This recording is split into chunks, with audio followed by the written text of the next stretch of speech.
bersama saya Dr. Faidan Lumantoran. Topik kita pada kali ini adalah makan sehat pada saat berpuasa. Berpuasa itu dilakukan oleh manusia untuk beberapa tujuan ya. Ada yang karena terpaksa, ya karena misalnya nggak ada makanan, jadi dia berpuasa gitu. Kedua, mungkin ada tujuannya diet. Ya, diet itu bukan hanya diet untuk misalnya menurunkan berat badan, tapi misalnya untuk operasi ya, atau untuk pemeriksaan kesehatan juga kadang orang diharuskan berpuasa. Kemudian satu lagi adalah untuk masalah agama atau ritual ya, dari berbagai agama Islam, agama Kristen, agama Yahudi ya, dan berbagai keyakinan lain juga mungkin melakukan ritual puasa untuk menjalankan aturan atau ajaran agamanya. Nah, untuk bisa mendapatkan hasil yang baik, tentunya kita bisa punya cara, karena ini di era modern kita punya pengetahuan yang lebih baik. Kalau misalnya untuk katakanlah untuk ritual agama ya, tentu seandainya kita mau berpikir lewat kacamata spiritual, maka berpuasa itu ketika Tuhan Yang Maha Kuasa meminta manusia berpuasa, tentunya ada sesuatu yang baik di situ. Yang ternyata pengetahuan modern itu sudah membuktikannya bahwa puasa punya banyak manfaat. Tapi ketika orang berpuasa dan makanan untuk mengawali dan mengakhiri puasa itu bukan sesuatu yang sehat, ya, malah nanti puasanya bisa jadi counterproduktif ya. Nah, gimana cara makan yang sehat untuk berpuasa? Apa saja yang harus dipilih? Yuk kita bahas dalam film yang satu ini. Nah, sebelumnya izinkan saya menyapa Anda dengan mengucapkan Assalamualaikum, Namo Buddhaya, Om Swastiastu, Shalom Haleluya, Besem Yesua Hamasya, Salam Kebajikan Rahayu. Nah, yang paling populer saat ini untuk puasa itu ada puasa untuk diet, untuk berolahraga ya, orang yang menurunkan berat badan. Yang untuk operasi mungkin Anda tidak perlu kita bahas ya, operasi atau pemeriksaan kesehatan. Nah, misalnya ini ada puasa yang terkenal dengan nama intermittent diet. Ya, intermittent diet, intermittent fasting. Intermittent fasting itu mungkin orang makannya itu jam 12 siang sampai jam 6 sore. Mungkin jam 12 sama jam 6, atau jam 12, jam 3, jam 6. Ya, atau mungkin ada yang makan satu hari satu kali, namanya OMAD, yaitu one meal a day, OMAD, OMAD ya. Nah, kalau untuk ritual puasa mungkin yang paling terkenal adalah ritual puasa agama Islam, di mana orang berpuasa dari mulai subuh sekitar jam 4 pagi sampai sekitar jam 6 sore. Jadi ada sekitar 14 jam berpuasa. Nah, ketika Anda menjalankan ibadah puasa atau menjalankan puasa untuk diet, ada beberapa hal yang harus kita lakukan, bukan harus ya, sebaiknya kita lakukan agar optimal ya. Apa saja yang kita bisa lakukan, apa yang kita pilih soal makanan itu supaya optimal adalah nomor satu ya, kebutuhan akan cairan. Ini yang paling penting dan ini yang overlook atau mungkin tidak terlalu dipikirin. Ketika orang berpuasa itu pusat rasa haus di otak itu terblokir. Untuk apa? Untuk mekanisme pertahanan. Jadi kulit itu menjadi lebih kering, kemudian bukan hanya karena memang asupan air kurang, tapi tubuh berusaha mengkompensasi supaya air tidak keluar terlalu banyak. Ya, buang air seni juga berkurang. Nah, kemudian otak itu membuat mekanisme pertahanan untuk kita tidak merasa haus ketika menjalankan puasa.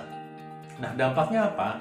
Dampaknya adalah bahwa ketika kita tidak merasa haus, ketika ada cairan yang harusnya kita minum secukupnya, kita jadi nggak minum. Coba bayangkan, seandainya Anda berpuasa, katakanlah sahur dari pagi, misalnya untuk ritual nih, sahur pagi jam 4 sama buka puasa jam 6. Ketika buka puasa, nanti Anda berbuka puasa, air putih yang masuk berapa banyak itu? Apakah ada 1 gelas atau 2 gelas? Sampai Anda tidur ada berapa gelas air? Coba hitung ya, mungkin 1, 2, 3, 4, mungkin 4 gelas air putih. Kenapa? Karena mungkin ada es campurnya, mungkin ada es telernya, betul ya? Jadi mungkin hanya 4 gelas air putih yang masuk. Yang 4 gelas air putih, atau mungkin ada yang bisa lebih banyak, baik. Kita hitung 5 misalnya. 5 kali 200 cc hanya 1 liter. Sementara kebutuhan tubuh Anda ada yang mau pakai ukuran 2 liter, ada yang mau pakai angka 30 cc per kilogram berat badan. Kalau berat badan Anda 70 berarti butuh 2 liter. Berarti Anda defisit 1 liter air satu hari. Apa dampaknya buat tubuh kita? Dampaknya adalah ketika kekurangan cairan, satu, pergerakan usus menjadi kurang baik. Kedua, kotoran menjadi keras, ya. Jadi buang air jadi susah, keras, ya. Kemudian kemampuan berpikir juga menjadi turun, ya. Kemampuan berpikir kita jadi turun. Kenapa? Karena kurang cairan. Pada beberapa orang mungkin merasa fine-fine saja, baik-baik saja, tapi pada beberapa orang itu rasanya lemes. Karena air itu memang media cairan yang dibutuhkan tubuh kita untuk memproduksi energi. Jadi seandainya kebutuhan air Anda dicukupi dengan teknik atau dengan trik yang baik misalnya, itu mungkin Anda tidak terlalu lemas di saat menjalankan puasa. Ya, apa yang bisa kita lakukan? Salah satu tipsnya adalah mengkonsumsi air kelapa. Ya, air kelapa itu membantu meningkatkan elektrolit dalam tubuh.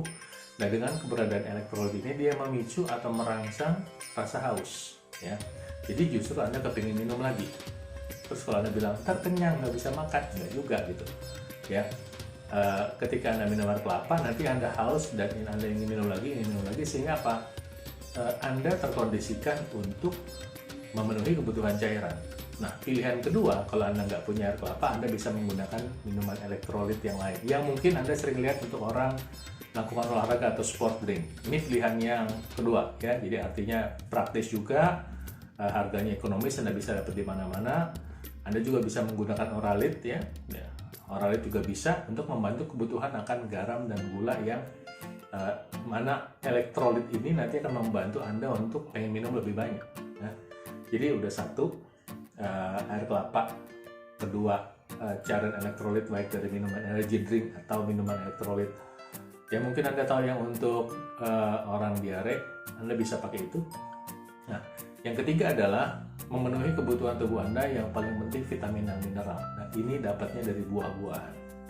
Ya, buah-buahan untuk berbuka puasa adalah sesuatu yang sangat baik sehingga membantu Anda untuk mendapatkan elektrolit untuk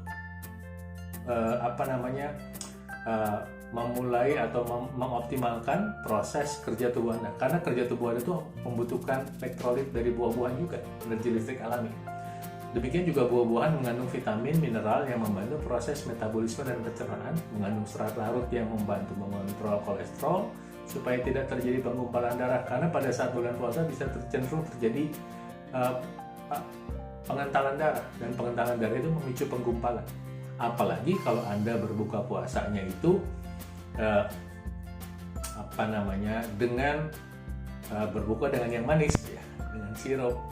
Kemudian berbuka dengan yang goreng tepung, ya, tempe goreng tepung, tahu goreng tepung, bakwan goreng. Aduh, pokoknya itu aduhai banget. Tapi itu justru meningkatkan kekentalan darah. Bayangkan tadi masalah kita yang pertama, ketika kekurangan cairan sendiri, darah itu udah lebih kental.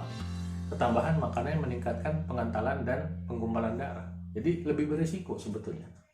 Sementara puasa itu, kalau kita mau pakai kacamata spiritual, sekali gitu Hayama puasa itu mengajarkan, meminta kita berpuasa untuk badan kita supaya lebih sehat. Proses detoksifikasi berjalan di luar kontrol hawa nafsu dan ajaran agama, ya. Tapi ketika Anda berpuasa dan memilih makan yang tidak sehat, maka sekali lagi tadi bisa terjadi kontraproduktif, malah menjadi nanti setelah selesai akhir puasa, di akhir waktu puasanya, misalnya di akhir 30 hari, Anda menjadi rakus gitu. Berat badan yang sudah turun bisa kembali lagi dan bahkan lebih berat dari sebelumnya. Dan karena Anda mungkin terkondisikan untuk melakukan yoyo, ya, makan gula yang tinggi atau gorengan yang tinggi, di mana gula darah cepat naik kemudian cepat turun, sementara terpaksa tidak makan di siang hari, ya, nanti pada sore makan lagi demikian gitu, ya. Nanti pada suatu saat setelah masuk bulan baru, yang ada adalah ketika berpesta, merayakan kemenangan, Anda jadi pengen makan terus-menerus. Ini yang berbahaya. Jadi ketika Anda melakukan puasa, apakah untuk tujuan diet ataukah untuk tujuan ibadah atau ritual, tetap saya sarankan nomor 1 elektrolit, nomor 2 makan buah-buahan. Nah, yang ketiga saya minta Anda untuk tetap membiasakan mengkonsumsi karbohidrat yang kompleks, karena karbohidrat kompleks itu masih kaya akan serat. Jadi kalau makanan nasi, misalnya nasi merah, Anda bisa juga makan kacang merah, ya. Kacang merah juga bisa sebagai sumber karbohidrat, apalagi kacang merah kita bisa sebut makanan lengkap karena dia mengandung karbohidrat, lemak, protein, vitamin, mineral. Di antara Anda bisa tambahkan telur atau Anda tambahkan kriuk-kriuk sedikit, oke lah, nggak apa-apa. Ya, kemudian Anda bisa menambahkan kacang hijau atau menyantap kacang hijau sebagai sumber karbohidrat. Tidak harus nasi kok. Ya. Yang membiasakan kita makan nasi adalah kebiasaan kita. Gitu. Sementara kebutuhan kita tuh bukan nasi tapi karbohidrat. Dan kalau kita memilih karbohidrat yang kompleks tadi, nasi merah, kacang hijau, itu malah membantu membantu tenaga kita lebih bagus, lebih optimal dalam beraktivitas sehari-hari. Ya, di luar tadi udah makan buah, karbohidrat kompleks, kemudian ingat kalau boleh ntar Anda konsumsi lemak sehat untuk membantu kesehatan tubuh Anda secara umum, membantu mencegah pengentalan darah. Ya, lemak sehat itu seperti minyak zaitun, kemudian VCO, kemudian omega 3 Anda bisa tambahkan. Ya, demikian, mudah-mudahan bermanfaat informasi kali ini, dan silakan dibagikan kepada teman-temannya apabila Anda punya teman. Ya kalau nggak punya nggak usah gitu, atau nggak pengen bagi-bagi juga ya terserah Anda deh gitu ya. Oke, tolong di like videonya, subscribe dan bagikan, dan saya doakan Tuhan Maha Kuasa memberkati Anda selalu. Salam sehat dari saya.